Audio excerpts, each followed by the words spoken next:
Hola, buenas noches, ¿cómo están? ¿Todos bien? ¿Todos contentos ya? ¿Listos Sí, para bueno, empezar? Qué bueno, me da mucho gusto que ya estemos aquí todos juntos para iniciar esta nueva clase. Les voy a compartir mi pantalla para continuar con la presentación. Estamos viendo las garantías, no, ¿cómo se llama? Los derechos humanos que son la base del derecho informático.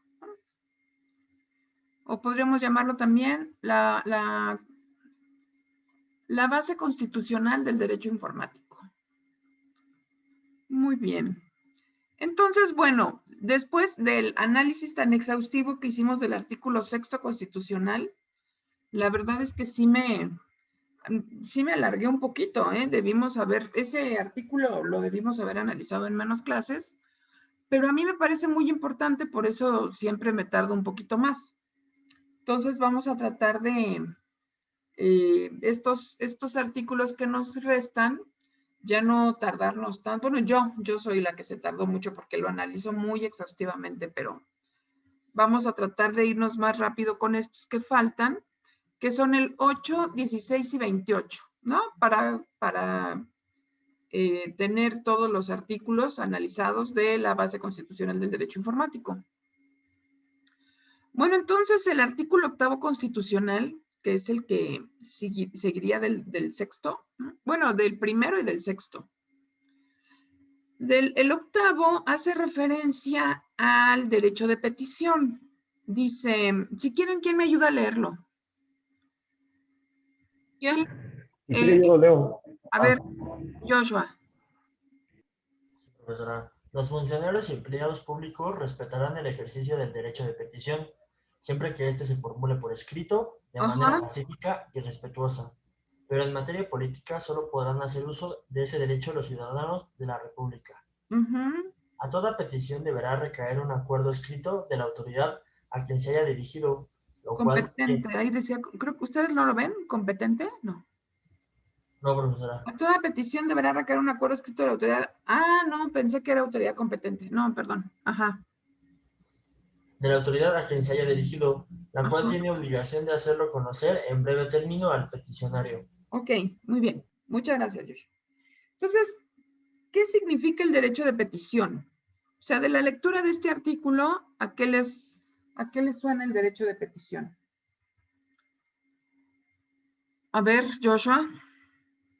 Pues en la anterior materia nos habían platicado un poco, que Ajá, era, por ejemplo, que una persona ajá. puede pedir algo, digamos que pongan un tope por, no sé, las carreras Ah, ok. de clandestinas, Ajá. pero si esta no se la, o sea, si esta no se la mandaba por escrito, pues no hacía valer ese derecho de petición. También nos comentaban que, por ejemplo, si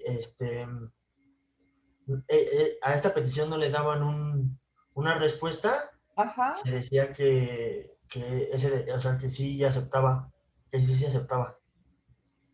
Ah, ya, se llama esa figura. ¿Cómo se llama? Ay, tácita. ¿Cómo se llama esto? Ahorita se me fue el nombre. Sí, creo que sí era algo así, pero o sea, ya no me acuerdo muy bien. Cuando no te contesta la autoridad, ya, la negativa ficta o afirmativa ficta, ¿no? Exacto, sí. Ajá. Sí, que cuando no te contesta la autoridad, está aceptando, ¿no? Y en materia fiscal, si no te acepta, te lo está negando. Si no te contesta, te lo está negando, ¿no? Yo creo que es esa figura la que les explicaron, la negativa ficta o la afirmativa ficta. ¿Sí se acuerdan o no se acuerdan cuál era la negativa o la afirmativa ficta? Bueno, me acuerdo que era la afirmativa. Ajá. Lo que pasa es que en materia administrativa es afirmativa ficta, ¿no? Bueno, en casi todas las materias es afirmativa ficta. Únicamente en materia fiscal, si la autoridad no te contesta, es que te está negando y tienes que presentar un recurso. Ajá. Sí, ya. Está muy bien. Qué bueno. Entonces ya habían analizado el derecho de petición. ¿Tienen alguna duda, comentario sobre el derecho de petición? Es decir, pedirle algo a la autoridad, ¿no? No. que tiene que ser la autoridad correspondiente. Y luego a toda petición deberá recaer un acuerdo. ¿Qué es un acuerdo? A ver, Marco, ¿tú te acuerdas qué es un acuerdo? Marco Suárez. Sí, pues me suena mucho a cuando vimos contrato el semestre pasado, que era el acuerdo de dos voluntades entre Ese es ambas. otro tipo de acuerdo, ese es otro tipo de acuerdo. Pero el Entonces, acuerdo de la autoridad, pues, no sé, me imagino que es como que acepta la petición que está recibiendo. la contestación de la autoridad. El acuerdo es lo que la autoridad contesta de lo que tú le solicitaste. ¿Sí? Dice, a toda petición deberá recaer un acuerdo. Es decir, tú presentas algo y el juez o la autoridad, ¿no? El presidente municipal, a quien tú le dirijas el escrito, te tiene que contestar. Esa contestación es un acuerdo. Ok, perfecto, profesor. Sí, perfecto. ¿Y por qué lo otro, el contrato que dice que es un acuerdo de voluntades? Sí, pero ahí ninguna de las dos voluntades es una autoridad. Entonces, sí es acuerdo, pero es de otro tipo. ¿Sí? ¿Dudas? ¿Dudas del octavo constitucional del derecho de petición? Ahora, no, maestra. ¿En qué se parecen y en qué se distinguen la libre manifestación de las ideas y el derecho de petición?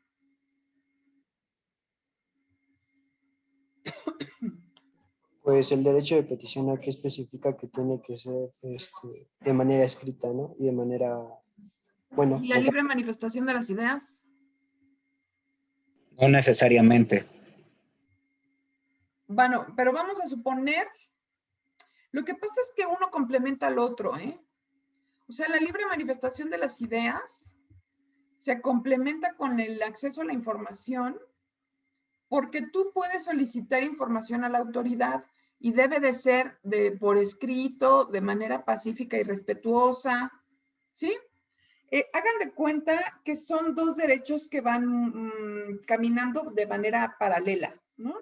A veces se entrecruzan, pero regularmente están separados. No es lo mismo, pero se complementan. La libre manifestación de las ideas y el acceso a la información van por escrito, deben ser de manera respetuosa, pacífica, pero siempre serán o siempre estarán relacionados con la materia de transparencia y acceso a la información. Es decir, o sea, dirán, bueno, ¿y cuál es la diferencia entre la transparencia y el derecho de petición? Bueno, la transparencia está relacionada con el gasto público. O sea, siempre que tú vas a ejercer tu acceso a la información, va a estar relacionado con la manera en que el gobierno gasta el dinero de los contribuyentes. Esa es la materia de acceso a la información. Siempre vas a preguntar cómo se gastó el dinero.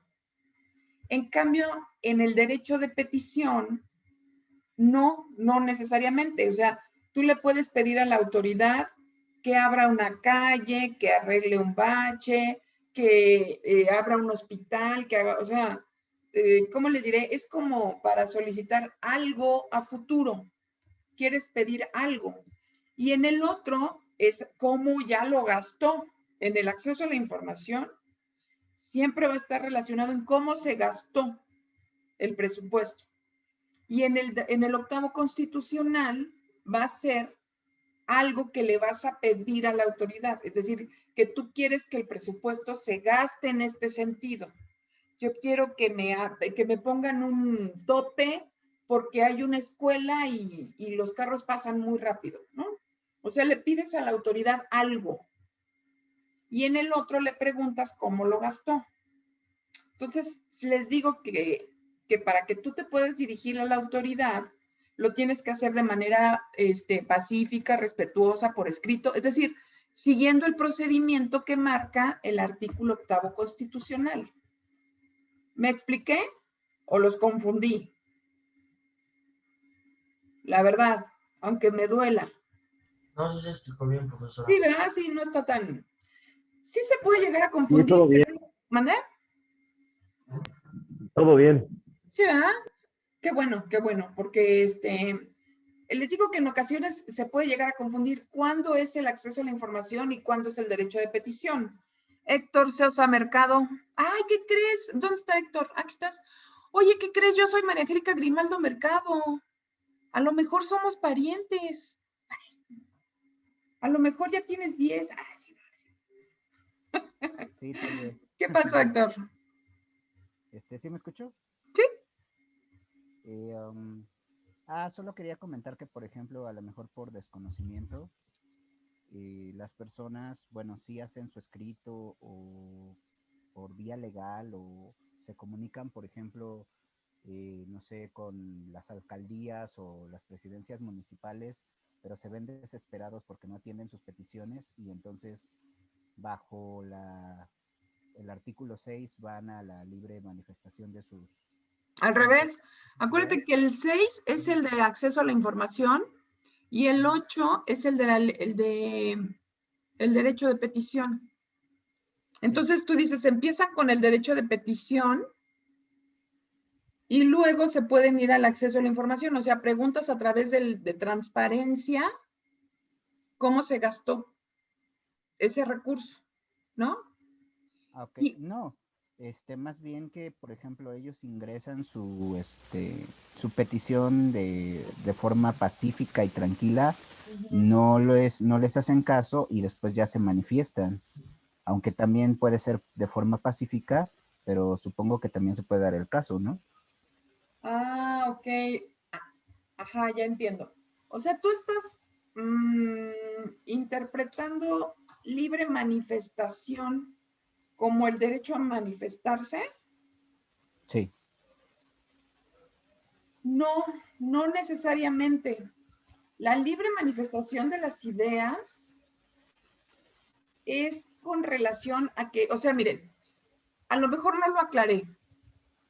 Estos dos derechos, tanto el acceso a la información como la libre manifestación de las ideas, están en el mismo artículo porque no podrías manifestarte si no tienes información.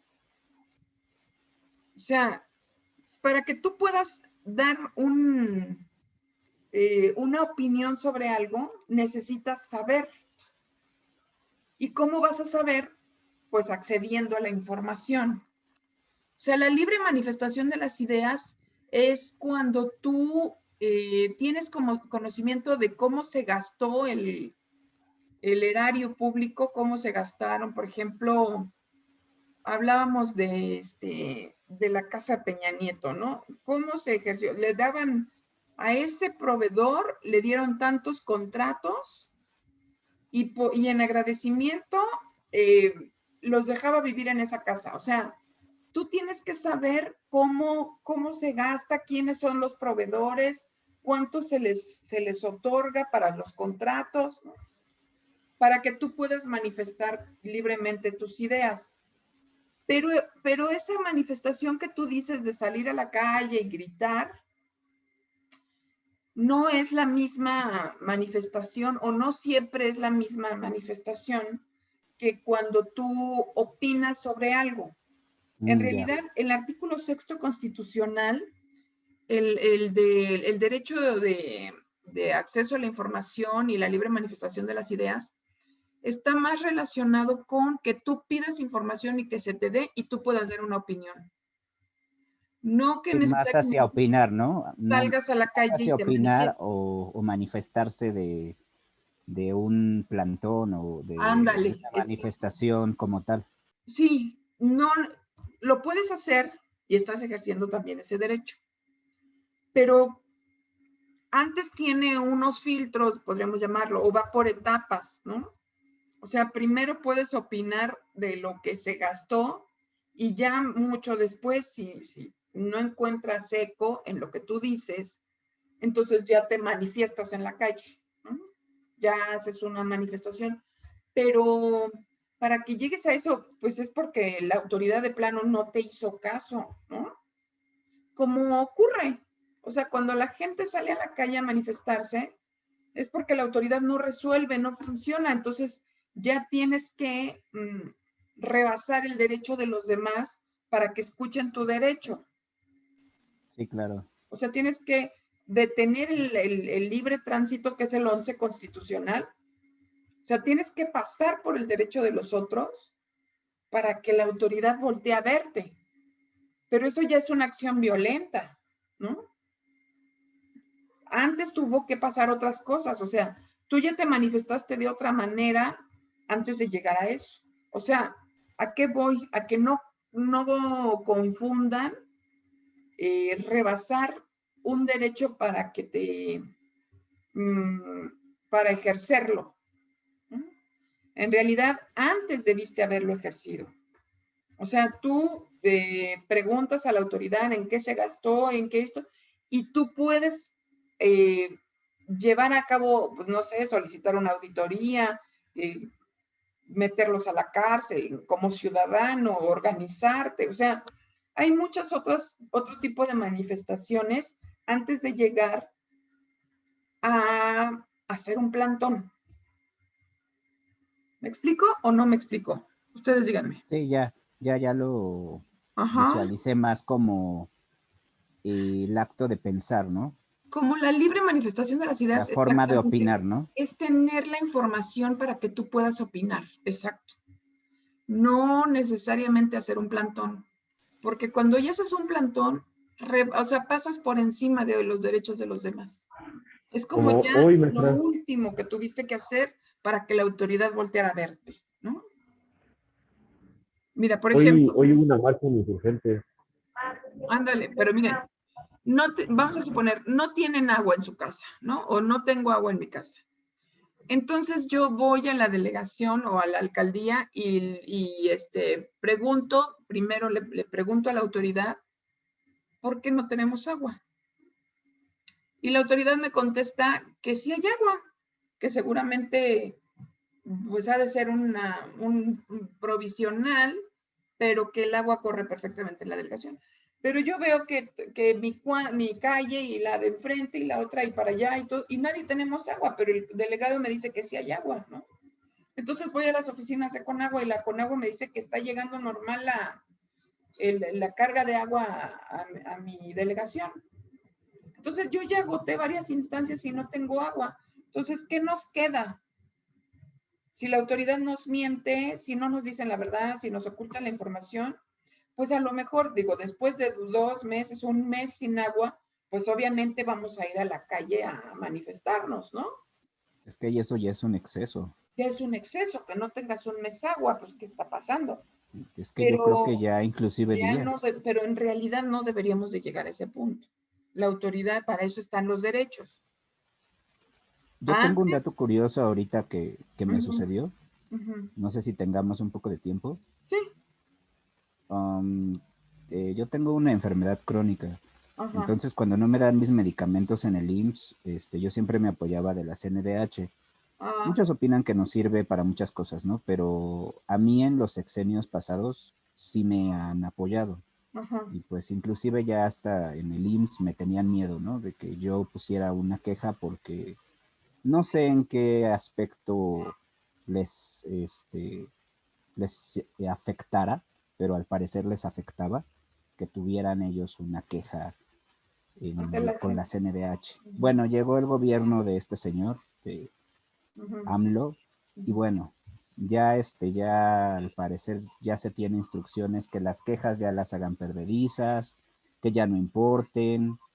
Y me dio mucha risa porque, bueno, empezó la pandemia y ahorita ya la CONAMED tiene instrucción que ninguna queja que implique que un hospital sea COVID o ninguna queja, inclusive de un fallecimiento, que esté implicado el COVID, está disculpada.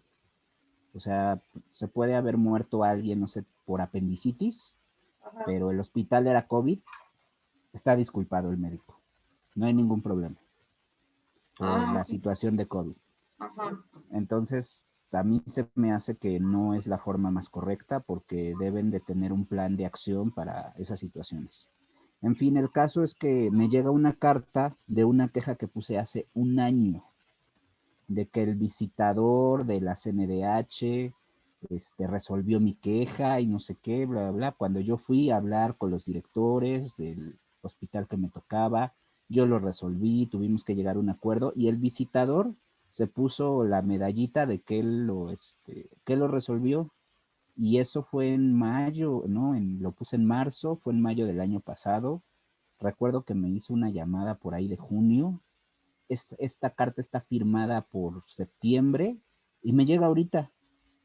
A mí normalmente esas cartas me llegaban a la semana o a las 2 semanas de haber ocurrido el hecho. Cartas físicas. Ya los correos me llegaban de un día para otro. Entonces me parece ridículo. Yo creo que este señor AMLO sí quiere desaparecer la Comisión Nacional de Derechos Humanos. Entonces sí me parece muy peligroso. Y hay personas, digo, no es perfecta, nunca lo ha sido, pero creo que hay personas que sí nos apoyaba y pues sí da bastante miedo. Otro punto que digo que me da bastante miedo de cómo va a seguir gobernando este señor. Yo lo que creo es que nunca te debieron de faltar los medicamentos. Ni En antes, primer ni lugar, ahora, ni nunca. O sea, nunca sí, debieron en de primer faltar. lugar, sí, en primer lugar. O sea, yo lo atacaría de raíz. ¿Por qué tenías que ir a la CNDH a que te dieran tus medicamentos, no? Sí, claro, sí, por supuesto. Ahora, mira, no es materia de esta clase, ¿no? Pero, por ejemplo, los organismos autónomos se les denomina OCAS, organismos constitucionales autónomos. ¿No? Y pues es toda una situación que a lo mejor más adelante nos vamos a dar un tiempo para verla. Pero en el caso particular de la Comisión Nacional de los Derechos Humanos, pues han ocurrido bastantes irregularidades. O sea, México es un país que ha tenido muchas violaciones a los derechos humanos. Y yo no sé de un asunto, uno que haya resuelto la CNDH. Uno. De todas las violaciones a los derechos humanos. O sea, en este caso contigo, bueno, pues era una cuestión administrativa, ¿no? Que estaba mal de origen. Nunca se te debió de retrasar el medicamento, nunca. ¿No? Sí, por supuesto. Pero también tenemos que observar todas las irregularidades que se hicieron con los medicamentos desde siempre. O sea, fueron un negocio los medicamentos, ¿no?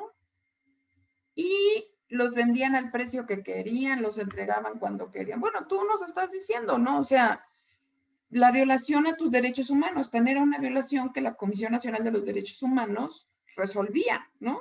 Intervenía. Cuando Sí. De nunca hecho, debió haber inclusive, intervenido, jamás. sí, inclusive, o sea, cada clínica, inclusive una clínica familiar de las más bajas, tiene un fondo de caja para compra de medicamentos y ese fondo es como para ellos sagrado, o sea, no lo tocan. Cuando es una realidad que en la ley del Seguro Social, cuando es necesario lo deben de tomar y ese dinero se lo roban. Es una realidad, se lo roban. Pero siempre se lo han robado. O sea, no podemos decir que de a partir del 2019, 18, ¿no? Ah, Diciembre de claro. 2018, Sí, sí, sí. se lo están robando. No, o sea, es una situación que viene Sí, desde se lo hace roban. mucho O sea, tiempo. no lo quieren soltar. O sea, yo debería de tener la facilidad de decir, si este medicamento no lo tienen y lo ¿No? necesito, Para vivir. cómprenlo. O sea, ¿por Ujú, qué tuviste que haber ido a la CNDH? Es la parte que yo no entiendo, ¿no? exacto. Ahora, mira, la CNDH, vamos a tratar esos organismos más adelante. Ahorita no quiero, para no atrasar más el programa. Pero cuando veamos organismos constitucionales autónomos, por favor, Héctor, me regresamos a este tema, ¿no? Ok. Porque quiero que los conozcas desde su estructura. ¿Cómo nacieron? ¿Con qué propósito? ¿No? Y si efectivamente funcionan. Y han venido funcionando porque, puta, nos salen carísimos. O sea, tienen unos sueldos que te vas de espaldas. Como para que digan que justifican su salario porque te dan las medicinas que nunca te debieron haber negado. que son muchas cosas, Sí, sí las vamos a tratar más a fondo. Ponle esa etiqueta mental y cuando veamos las OCAs, regresamos, ¿va?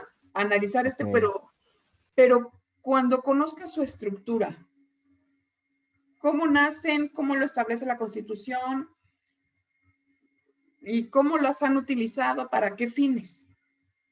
Y cuando tengamos toda esa información, hacemos un nuevo análisis, ¿va? De tu caso en particular. Ok, gracias. Para Sí, que pero no tengas miedo de que Andrés Manuel las vaya a desaparecer. O sea, eso no... Es que Andrés Manuel no tiene una varita mágica donde diga, ¡clean!, se desaparece, ¿no?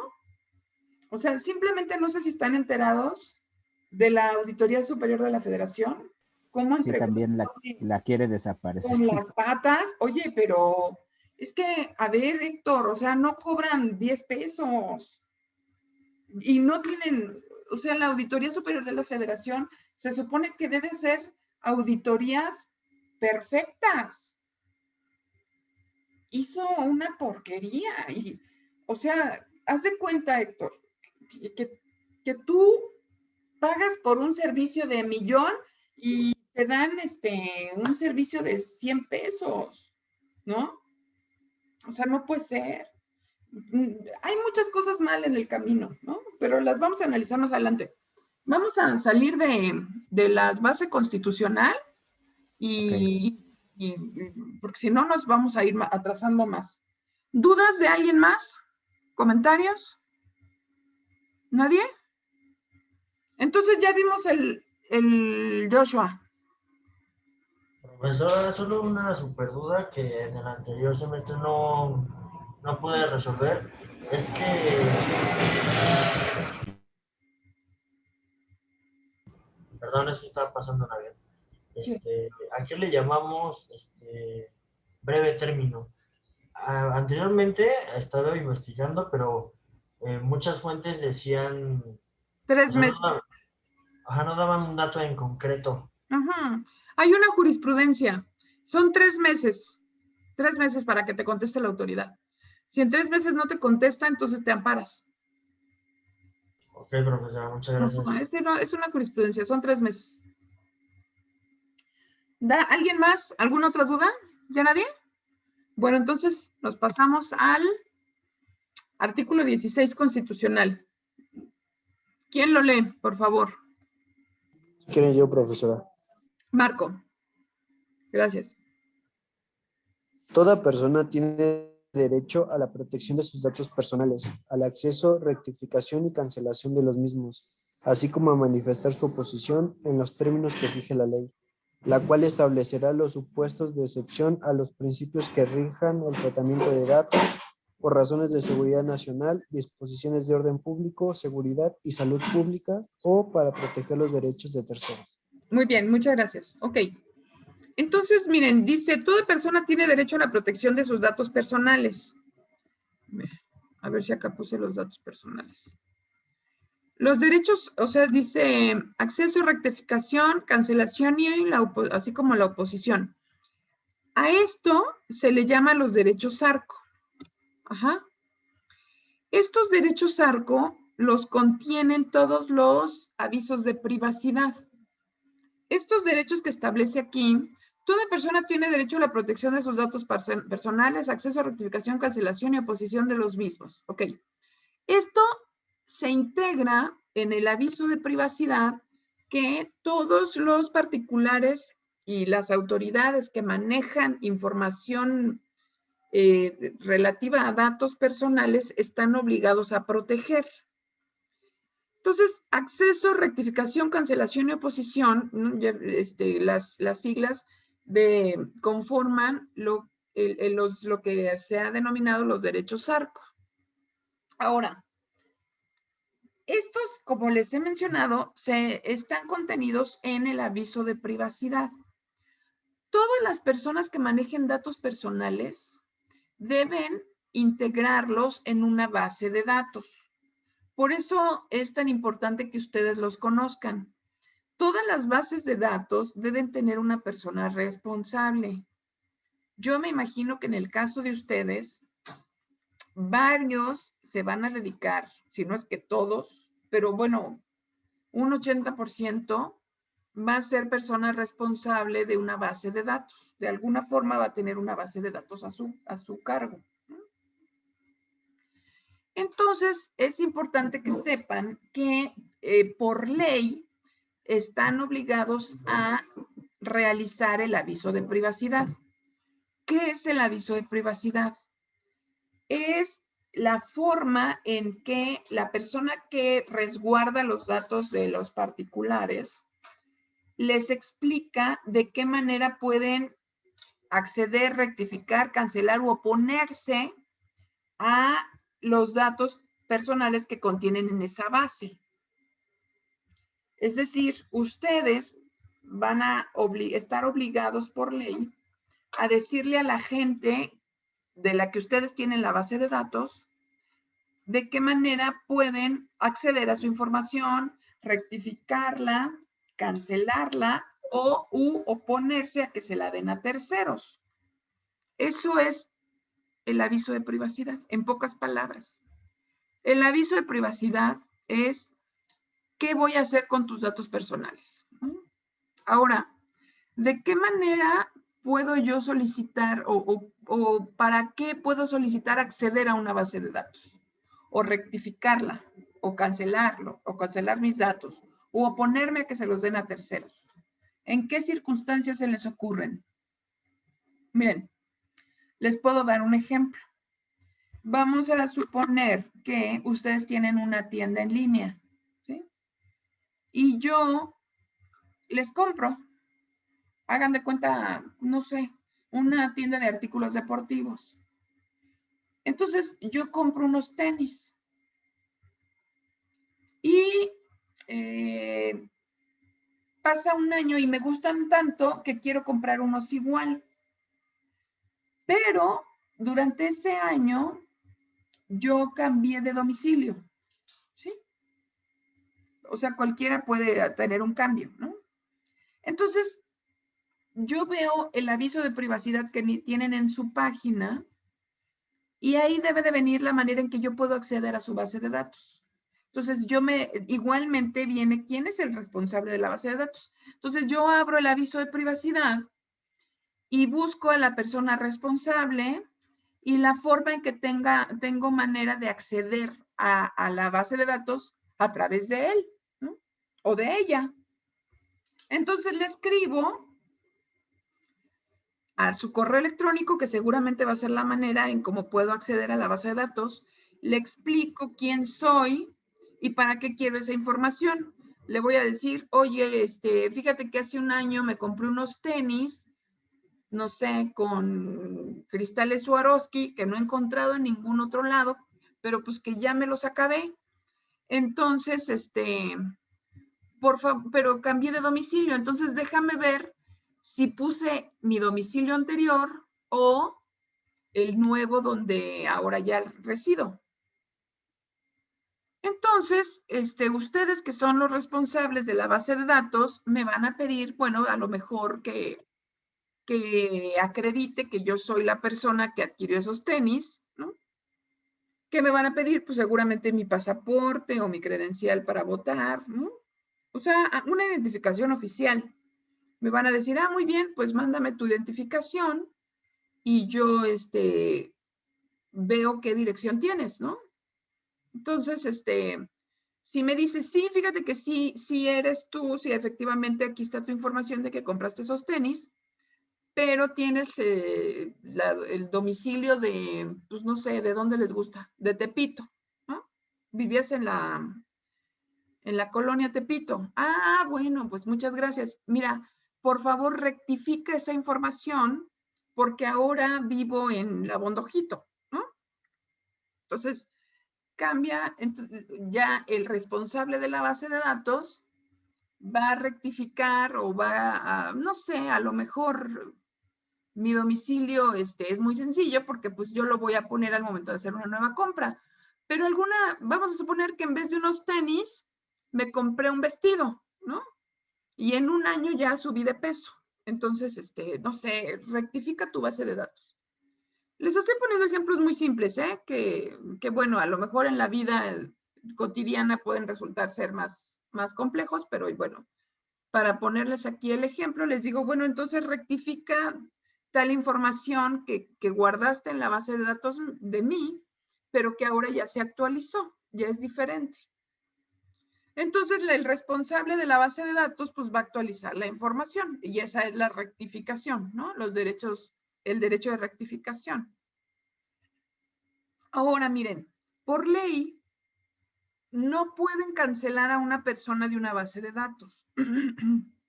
Eso me parece muy importante que lo sepan. A pesar de que existe la cancelación, la ley la prohíbe. O sea, dices, ¿como para qué la señalas y después la va a prohibir?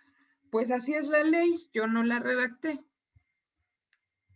En la misma ley de Ley Federal de Protección de Datos Personales en posesión de particulares, Ley Federal de Protección de Datos Personales en posesión de los particulares, es que es muy larga. Establece que no se deben cancelar a las personas que están en una base de datos cuando lo solicitan. ¿Por qué? Porque en muchas ocasiones pueden haber a lo mejor hecho mal uso de algún dinero, de algún recurso, y puede estar tratando de borrar evidencia, ¿no? Vamos a suponer que, no sé, no declaraba al fisco y en mi caso, ¿no? Sigamos con mi caso, yo no declaraba al fisco y los tenis costaron, ¿cuánto les gusta? 100,000 pesos, ¿no? ¿Qué pasó, Héctor? Sí, diga. Sí, perdón, es que estaba en mute. Por ejemplo,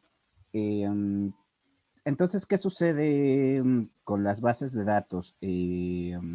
¿Solamente se les pone una marca de que el usuario está inactivo o que fue Exacto, dado de baja del servicio? ¿Eso es que lo que solicitó sucede? su baja, pero no lo puedes borrar. Ok, Le pones para en fines, ajá, para eh, fines contables, de facturación, ese tipo de cosas. al revés, o sea, no lo puedes borrar, ¿no? Ok, Pero para fines contables o fiscales en general, fiscales. para fines fiscales no puedes borrar a nadie. Pero lo pones en un periodo como de invernación, ¿no?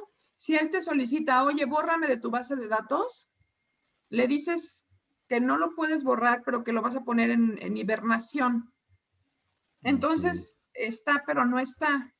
Pero si una autoridad, o sea, vamos a suponer que lo borras, lo pones como con letras grises, ¿no? Ya ven cuando no te da una información, la máquina lo pone como en letras grises, ¿no? Es decir, ya no puedo acceder a la información de este cliente. Pero si Hacienda me pregunta de él, le tengo que dar la información.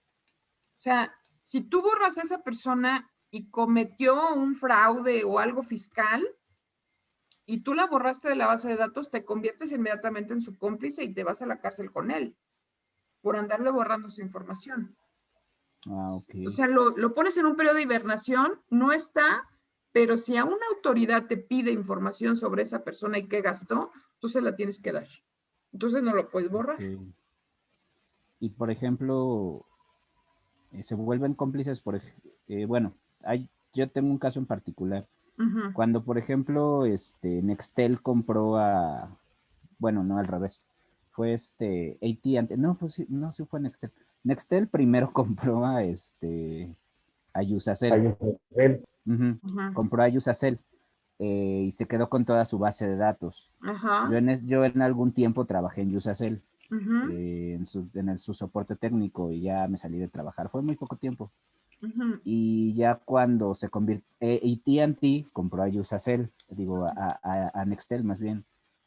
Y yo cuando quise hacer un plan de AT&T, yo les dije, quisiera ver si puedo recuperar el número de teléfono que tenía. Ujú. Y me dicen, porque yo lo tenía en USA. Y me Ujú. dicen, no, ya no se puede. Le digo, ¿por qué no? Le digo, pues inclusive yo tenía un usuario de su sistema, yo conozco el sistema, y bla, bla, bla. Me dice, no, porque esa base de datos se perdió. Dice, entonces ya no se puede. Y ya todos esos números telefónicos se perdieron. Dice, es que se perdió esa base de datos. Entonces sí me extrañó un No, poco, ¿no? obviamente Al contrario. no se perdió. Ajá. No, no se Pues, perdió, pero no te la pueden dar. Por esto, porque había un responsable de esa base de datos. Ajá. ok. Entonces tú tuviste que haber ido al aviso de privacidad, solicitarlo por escrito y decir para qué lo quieres. Entonces, o sea, digamos que hay una formalidad para que tú accedas a una base de datos, no es de que dame este teléfono. Como sí, tú. no, es que sí, yo como nuevo cliente, yo pensé que, y yo, bueno, yo tenía mi documentación de que ese número me perteneció y todo eso, bla, bla. Sí, pero no Bueno, sé obviamente. el protocolo. Ah, ok. Pero bueno, así como la facilidad que antes daban, antes en Yusacell daban esa facilidad. Pues yo trabajé ahí, yo lo sabía. Pero ya cuando fue AT&T ya no daban esa facilidad. No, por esto, precisamente, porque se meten en un problema. A lo mejor tú les querías poner una trampa, vamos a suponer, y si te daban tu información, ibas y se los denunciabas al INAI. Oigan, miren, andan dando la información y yo no se los autoricé, ¿no? Entonces, pues ya les mandan una multototota. O sea, busquen, si quieren pueden googlear multas del INAI, y creo que están de 3 millones. O sea, no todas las empresas hacían aviso de privacidad. Entonces, como están obligadas a hacer el aviso de privacidad y a ponerlo a la vista, y no tenían el aviso de privacidad a la vista, el INAI los sancionaba. Y las sanciones están bien gordas, las multas. Pueden buscarlo, si quieren ahorita, búsquenlo y díganme en cuánto estaban las multas.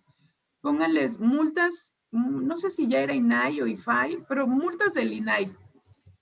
¿Y en cuánto están? Bien altas. Entonces, pues obviamente si te dan esa información, pues ellos mismos están incurriendo en una falta. Y si tú vas y presentas una queja, pues los van a... Están en 39 millones. ¿Mandé? Por 39 millones, dice.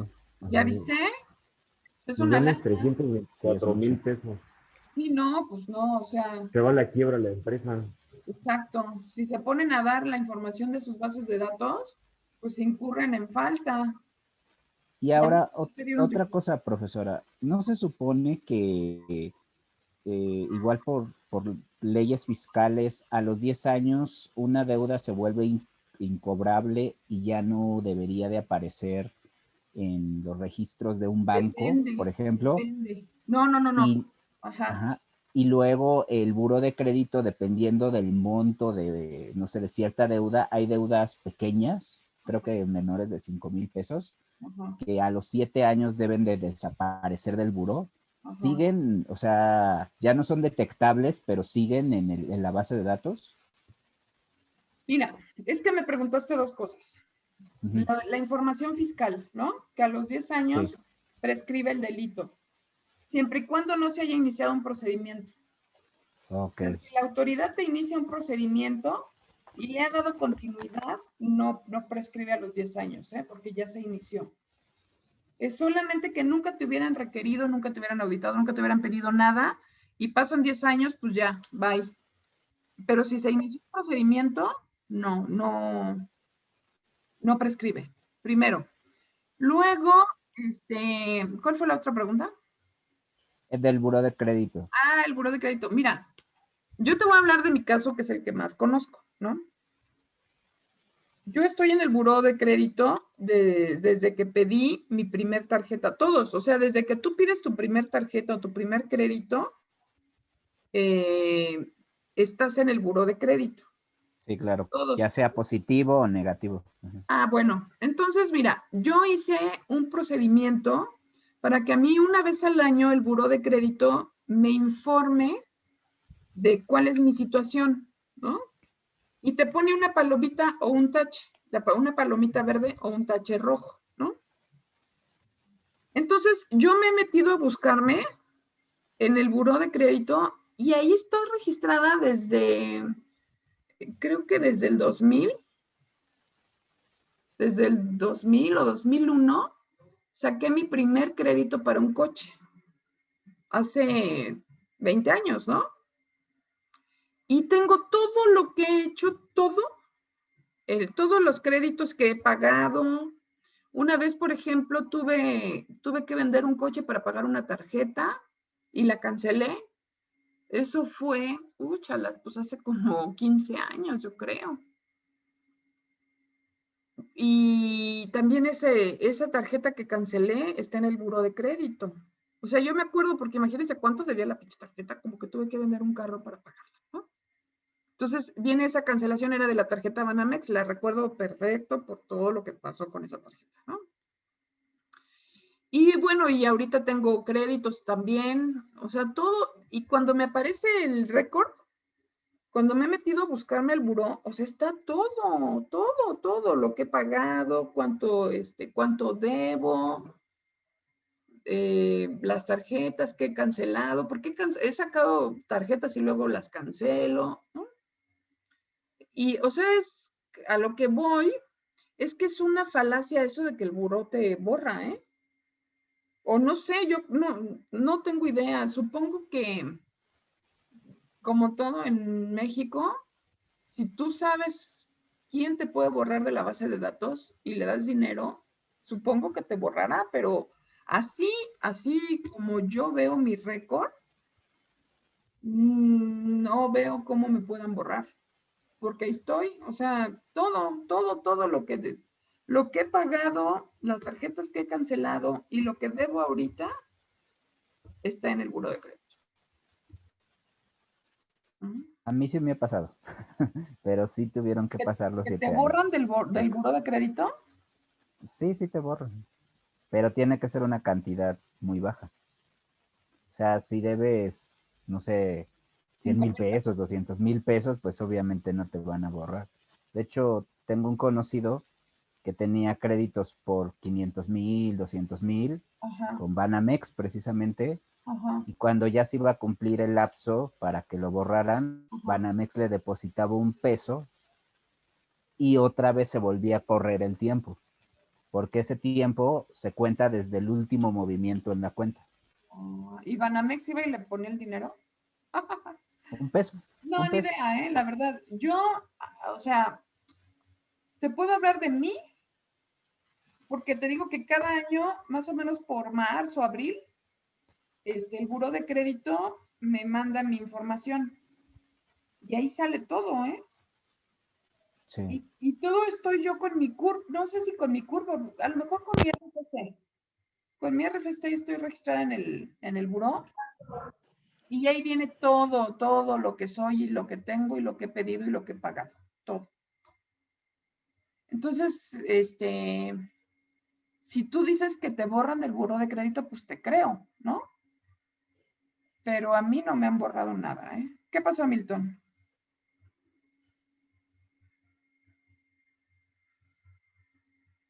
Sí, diga. La tierra llamando a Milton. ¿En dónde?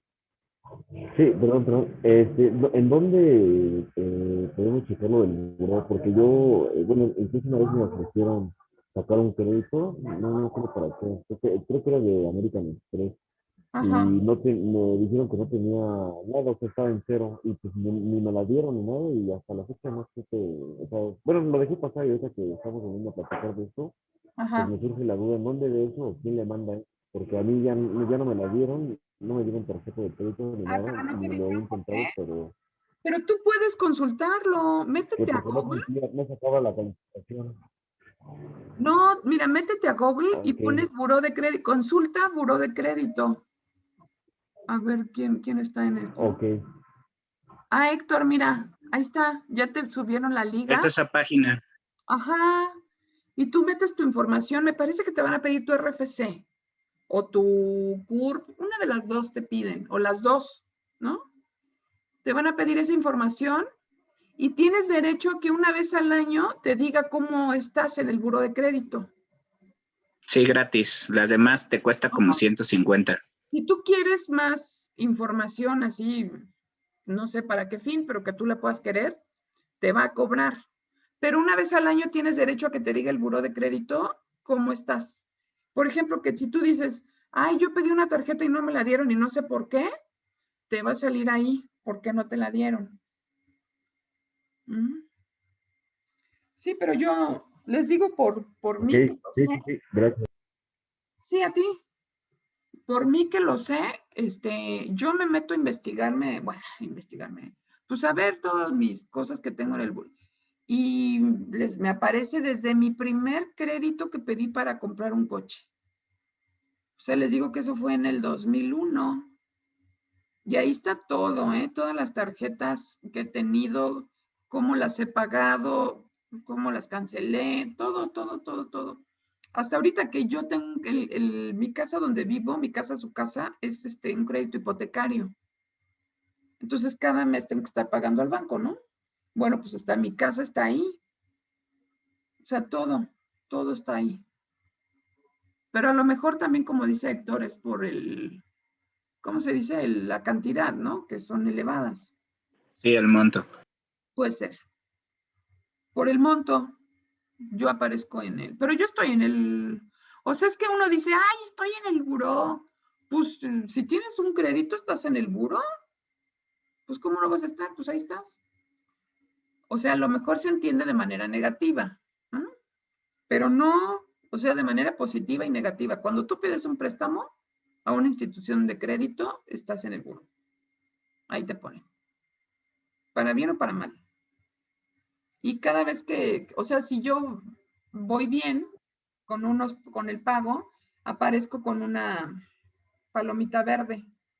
Y si voy mal, que me atraso en los pagos, aparezco con rojo, con un tache rojo. Pero ahí estoy. Y ahí estaré siempre.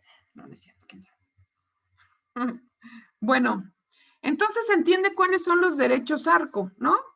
Acceso, rectificación, cancelación, oposición, que hacen referencia expresa al aviso de privacidad, que deben estar siempre a la vista, las personas que manejan los datos personales, deben ponerla a la vista de los titulares de esos datos, deben estar siempre a la vista, o sea, caso concreto, pues la página, ¿no? Donde se anuncia, donde se publicita, deben poner el aviso de privacidad, y ahí explican de qué manera se puede acceder a esa base de datos, y siempre debe haber un titular de la base de datos, un responsable de esa base.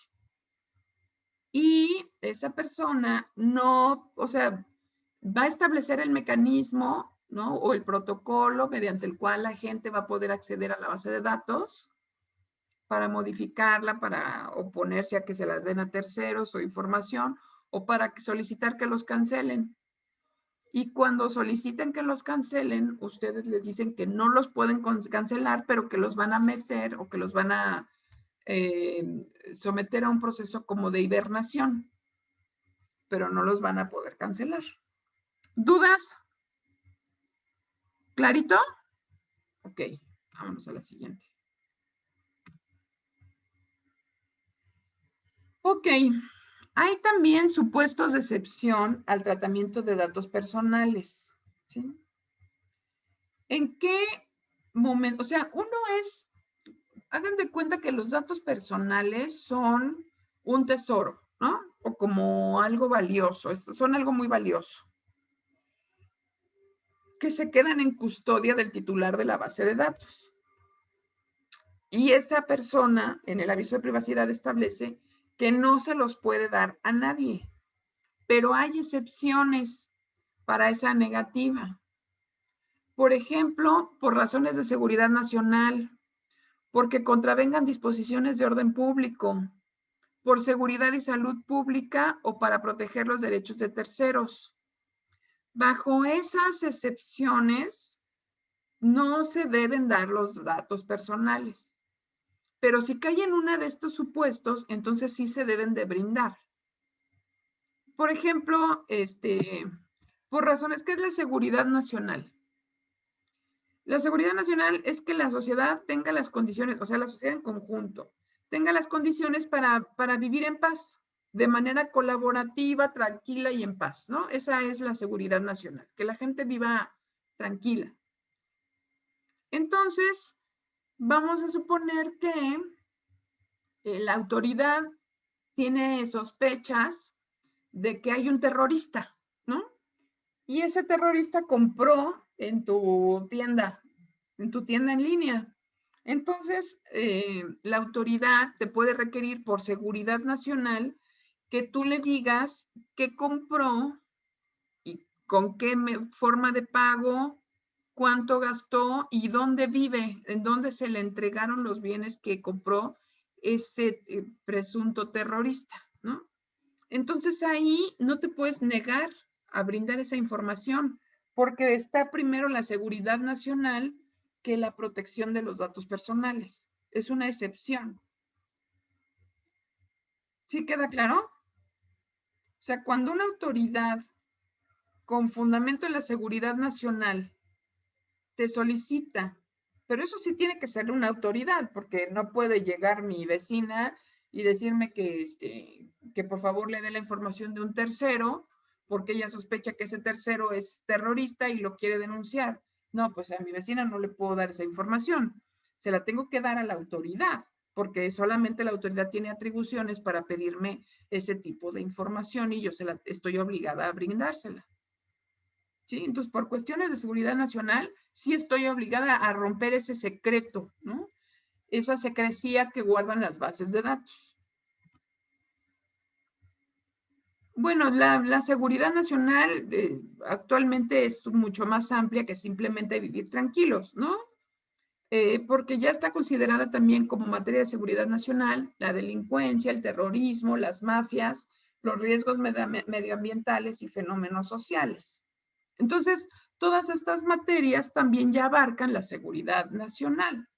Entonces, si se presume que alguien ha cometido un ilícito y tú tienes información de esa persona, aunque seas el titular y estés obligado a custodiar los datos personales, si la autoridad te lo requiere, se los tienes que brindar. Lo mismo ocurre con la salud pública. ¿Qué es la salud pública? Bueno, que las entidades gubernamentales a través de los entes de salud, dedicados a la salud, están obligados a mantener pues, suena redundante, pero que toda la sociedad esté privada de enfermedades, ¿no? O la menor cantidad de enfermedades. Entonces, también la autoridad te puede requerir información sobre, vamos a suponer que tú tengas un laboratorio, ¿no? Estás obligado a custodiar la información de tus clientes, de los pacientes que vayan a hacerse estudios o análisis a tu laboratorio. Pero si hay, por ejemplo, un contagio de, ¿cómo se llama lo que tenemos ahorita? El coronavirus, los laboratorios están obligados a brindarle esa información a la Secretaría de Salud. Inmediatamente, en cuanto sales positivo en el examen de, ¿cómo se llama? RNA, ¿no? ¿Cómo se llama el examen? PCR, ¿no? La prueba PCR. En cuanto sales positivo en la prueba PCR, inmediatamente el laboratorio está obligado a informarle a la Secretaría de Salud que tú estás enfermo. Entonces, por más que tengas una base de datos y que estés obligado a que no puedes brindar la información y debes custodiar, si hay la salud pública está de por medio, si hay alguien que puede ocasionar un contagio masivo, entonces ese laboratorio está obligado a brindarle la información a la autoridad. ¿Queda claro? ¿Dudas? ¿Nadie? No, profesor. Ok. Y bueno, y finalmente nos vamos al artículo 28 constitucional. Miren, el artículo 28 constitucional regula los monopolios. En la primera parte, si quieren leemos la primera parte del artículo. Espérenme, ahora yo les voy a decir para que más compañeros. César, por favor, léeme la primera parte del artículo 28 constitucional. César Rodríguez. En los Estados Unidos mexicanos queda prohibido los monopolios, las prácticas monopólicas los estancos, las condonaciones de impuestos y las extensiones de impuestos en los términos y condiciones que fijan las leyes. El mismo tratamiento se dará a las prohibiciones a título de protección a la industria. Ok. Entonces, ¿qué significa esto? Que quedan prohibidos los monopolios. ¿A qué le suena? Mauricio, Yair, ¿a qué te suena que están prohibidos los monopolios? Bueno, pues a que una empresa, una organización acapare todo el mercado, o sea, no permitir más bien la libre competencia, el libre mercado. Exacto, perfecto. Está prohibido, ¿no? Entonces, el artículo 28, muchas gracias, Mauricio. El artículo 28 constitucional prohíbe los monopolios, pero 9 párrafos más adelante, lo que pasa es que ahorita no lo puse, pero es muy extenso el artículo 28 constitucional. Entonces, 9 párrafos más adelante, dice, tampoco constituyen monopolios los privilegios que por determinado tiempo se conceden a los autores y artistas para la protección de sus obras, y los que para el uso exclusivo de sus inventos se otorguen a los inventores y perfeccionadores de alguna mejora. Ahora, mi pregunta es, ¿qué relación tiene el artículo 28, párrafo 10º constitucional con el derecho informático? ¿Qué relación tiene esto que acabamos de leer con ustedes? ¿Por qué conforma, por qué constituye la base, la base constitucional del derecho informático? ¿Qué relación guarda, Joshua? Bueno, profesora, de hecho, hace unos meses salió una noticia que tal vez el buscador de Google podría desaparecer porque se supone que estaba en comunicación con el gobierno de los Estados Unidos por un posible monopolio en la cuestión de los buscadores. Entonces, podría ser esa una relación que al prácticamente pues ser uno de los preferidos por los clientes, Estados Unidos como... ¿Estaba realizando una práctica monopólica? No, no va por ahí. No es ese tipo de monopolio. No sabía eso, que están pensando, están considerando prohibir el buscador de Google, no lo sabía. Pues qué mala onda, porque ya nos ha hecho bien flojos. Antes era todo ¿cómo se dirá? Era todo un procedimiento buscar algo y ahora con Google ya nadie busca nada, ya todo lo buscamos en Google. A ver, Milton. Pues de ejemplo de monopolio, había visto unas notas de Facebook que ahorita, bueno, han estado juzgando a Facebook por tener Instagram, y, bueno, por haber comprado Instagram y WhatsApp, y se estaba viendo como la manera de obligarlo a vender dos a Instagram y WhatsApp. Pero es muy parecido al ejemplo de Google. No, miren, vamos a volverlo a leer. Tampoco constituyen monopolios. O sea, primero el artículo dice que se prohíben los monopolios, ¿sí? Pero más adelante dice que no es un monopolio, que no lo es, no constituye monopolio, los privilegios que por determinado tiempo se concedan a los autores y artistas para la producción de sus obras, y los que para el uso exclusivo de sus inventos se otorgan a los inventores y perfeccionadores de alguna mejora. Entonces, es a ese tipo de monopolio al que se está refiriendo. ¿Quién levantó la mano? Fernando, a ver ahora Fernando, porque no había hablado. Sí, profe, no sé si se refiere al hecho de cuando, por ejemplo, produces un software o tienes una empresa que produce un software, entonces, pues, es de tu propiedad y entonces no significa que... Le pegaste al clavo. Muy bien, Fernando. Muchas gracias. Excelente. Sí, a eso es a lo que hace referencia el artículo 28 constitucional. Porque ustedes, digo, no lo hemos visto, no tenían la obligación de saberlo, sino a ver su intuición hacia dónde los llevaba. Ustedes, cuando desarrollan un software, están reconocidos ante la ley como artistas, porque el software y la obra literaria están legislados de la misma manera, están regulados en la ley de la misma manera. Entonces, para la ley del derecho de autor, la Ley Federal del Derecho de Autor, Cuando ustedes registran un software, es como si registraran un libro, una obra literaria. Por eso es tan importante el artículo 28 constitucional, porque para la Constitución no es un monopolio que ustedes puedan registrar sus obras. O sea, ustedes son artistas. No sé si estaban conscientes de eso, pero cuando desarrollan un software y lo registran, ustedes son artistas. No son inventores porque no inventan nada. Desarrollan un software y está regulado al mismo nivel que una obra literaria.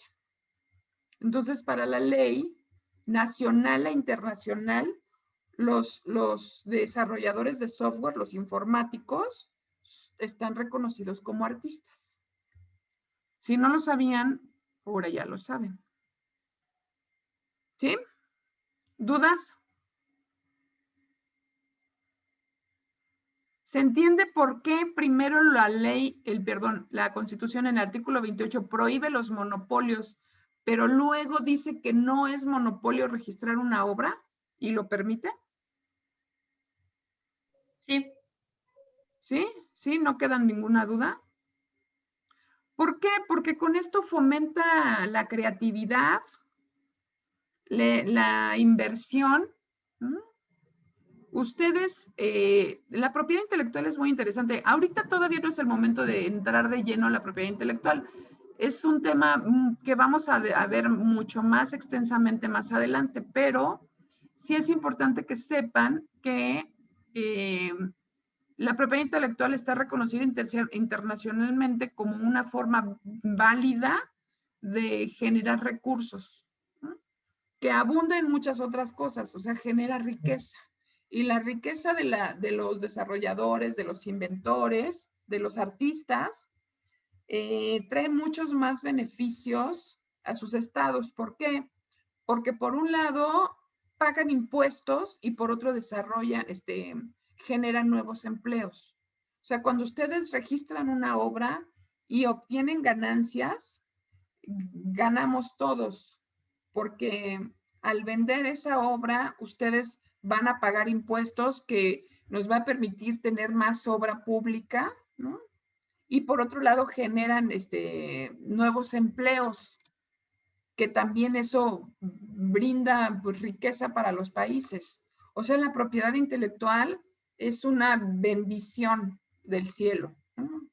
Es una manera, pues simplemente vean todo lo que genera Estados Unidos solamente de propiedad intelectual, o Inglaterra, ¿no? ¿Cuánta riqueza trajo para Inglaterra la J.K. Rowling con Harry Potter, ¿no?